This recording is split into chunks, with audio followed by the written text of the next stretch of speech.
नमस्कार। आज मैं आपको बताऊंगा भाषण देना। हम सभी किधर न किधर भाषण देते हैं और अपना उद्बोधन देते हैं या स्पीच देते हैं।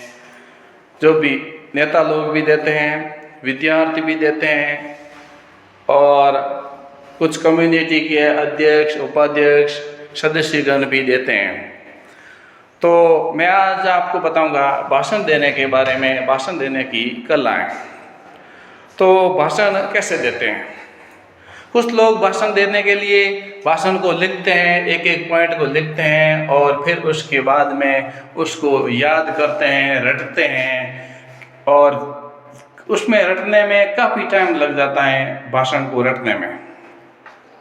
और फिर उसमें कुछ चूक हो गई तो फिर पूरा याद, अरे वाह, कहाँ कौन सी लाइन थी, कैसा लिखा हुआ था, वो आंखों के सामने आता है और फिर उसको फिर वापस बोलते। इस प्रकार से हालांकि रटने वाला भी हो जाता, लेकिन उसको हजारों बार, सैकड़ों बार रटना पड़ता है, तब जाके वो भाषण तैयार होता है।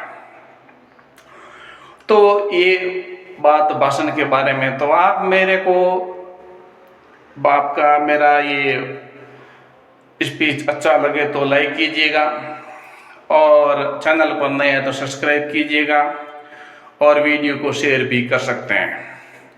तो बात चल रही थी भाषण कैसे तैयार करें। भाषण कई जगह का, कई तरह का होता है। आज का उदाहरण दे रहा हूं तो आज गणतंत्र दिवस है, यानी कि 26 जनवरी। आज 26 जनवरी 2024 है। तो इसके ऊपर भाषण मान लो एक आम नागरिक को देना है, जिसके पास छोटा मोटा कोई पद है या कोई समिति का सदस्य है, तो उसको देना है, तो वो किस प्रकार से देगा। और एक विद्यार्थी है तो वो किस प्रकार से देगा। एक अध्यापक है या प्रधानाध्यापक है, वो किस प्रकार से देगा। एक कुछ गांव का मुखिया है या जिला स्तर पर कुछ अध्यक्ष, कलेक्टर वगैरह है, तो क्या देगा। तो ये बात आप सभी को ध्यान होना चाहिए कि भाषण देते टाइम सबसे पहले उस जो सभा है, चाहे नेता की हो, चाहे प्रधानाध्यापक की हो, चाहे गणतंत्र दिवस की हो या स्वतंत्रता दिवस की हो, कोई भी सभा हो या कोई भी उसमें हो, तो उसमें सबसे पहले सबसे बड़े व्यक्ति का भाषण नाम लेना चाहिए। जैसे स्कूल में है तो सबसे बड़ा विशिष्ट अतिथि होता है, या सरपंच होता है, या कलेक्टर होता है, या कोई मंत्री आ गया तो मंत्री होता है। यदि वो नहीं है तो उसके बाद विशिष्ट अतिथि, जिसको मुख्य अतिथि बोलते हैं, उसका नाम लेना सबसे पहले। उसके बाद में प्रधानाध्यापक का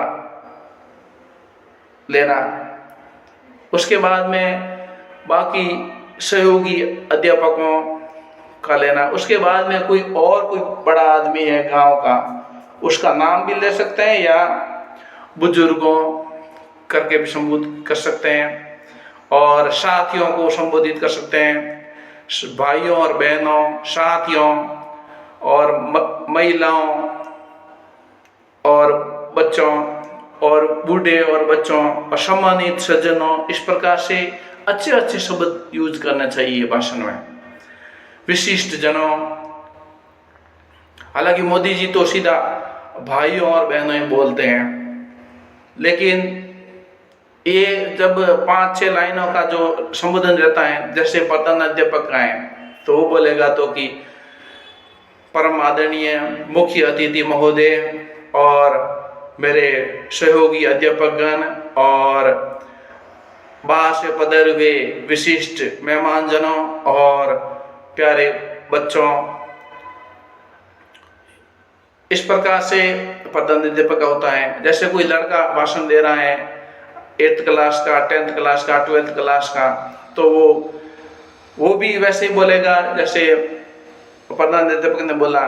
तो सबसे पहले जो बड़ा आदमी है उसका, जैसे मुख्य अतिथि, परम आदरणीय मुख्य अतिथि महोदय और प्रधानाध्यापक जी और प्यारे गुरुजनों या प्रिय गुरुजनों और परम आदरणीय मेहमानों या मेहमान पधारे हुए विशिष्ट मेहमानों और समस्त मेरे विद्यालय के विद्यार्थियों, भाइयों और बहनों और समस्त बाहर से पधारे हुए सम्मानित व्यक्तियों, इस प्रकार से संबोधन करते हैं।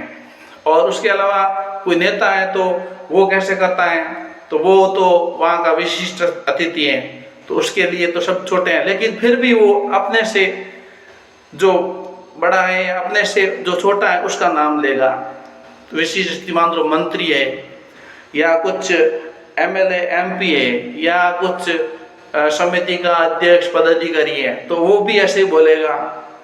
विद्यालय के हिसाब से विद्यालय में है तो प्रधानाध्यापक जी और सहयोगी गुरुजनों और समस्त ग्रामवासियों और या समस्त शहरवासियों, प्रिय शहरवासियों और साथियों या भाइयों और बहनों, इस प्रकार से अच्छे अच्छे शब्दों का यूज करना जरूरी है। वो शब्द आप एक बार लिख करके देख सकते हैं कि आपको भाषण कहाँ देख, वो शब्द कौन कौन से होने चाहिए, इस प्रकार से एक बार दिमाग में समझ के बैठाना, रट करके दिमाग में नहीं बैठाना।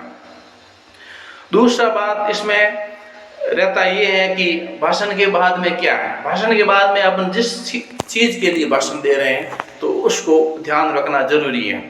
जैसे मान लो आप दे रहे हैं कि गणतंत्र दिवस की, तो गणतंत्र दिवस क्या है, कब से शुरू हुआ है, वर्तमान में क्या पोजीशन है, इस प्रकार से उसका पूरा लेखा जोखा, शुरुआत कैसे हुई, फिर बाद में क्या हुआ, उसका शॉर्ट इतिहास, और अभी वर्तमान में क्या पोजीशन है, इस प्रकार से कर सकते हैं। जैसे नेता लोग देते हैं तो नेता लोग भी देते हैं तो शुरू में ये दिन इतिहास बताते हैं, उसकी जन्म स्थल यानी जहाँ से वो शुरू हुआ, कोई भी टॉपिक, गणतंत्र दिवस हो, स्वतंत्रता दिवस हो या कोई पार्टी का हो या कोई मुख्य मुद्दा हो, उसकी शुरुआत कैसे हुई एक शॉर्ट बताते हैं, फिर बीच में कैसे चला और फिर अभी क्या करना है, वर्तमान पोजीशन वो होना चाहिए। और अभी उसके बाद में भविष्य में कुछ योजनाएं हैं तो उसको आगे क्या करना चाहिए, वो एक प्रस्तावना के रूप में भी आप एक सलाह भाषण के रूप में दे सकते हैं।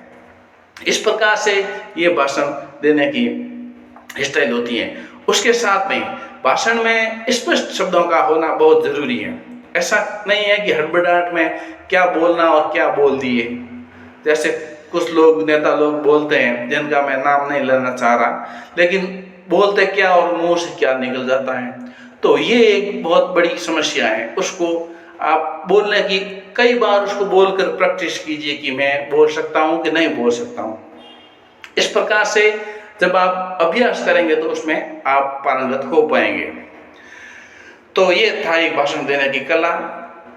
तो ये 15 अगस्त, 26 जनवरी, होली, दिवाली या कहीं भी कोई वक्तव्य देना है, उस ये एक कला होती है भाषण देने की। आपको मेरा वीडियो कैसा लगा? वीडियो को पसंद आए तो लाइक कीजिए और सब्सक्राइब कीजिए और शेयर कीजिए। आज के लिए ये छोटे से भाषण का टॉपिक के रूप में यही समाप्त करता हूँ। आपको बहुत बहुत धन्यवाद। जय हिंद।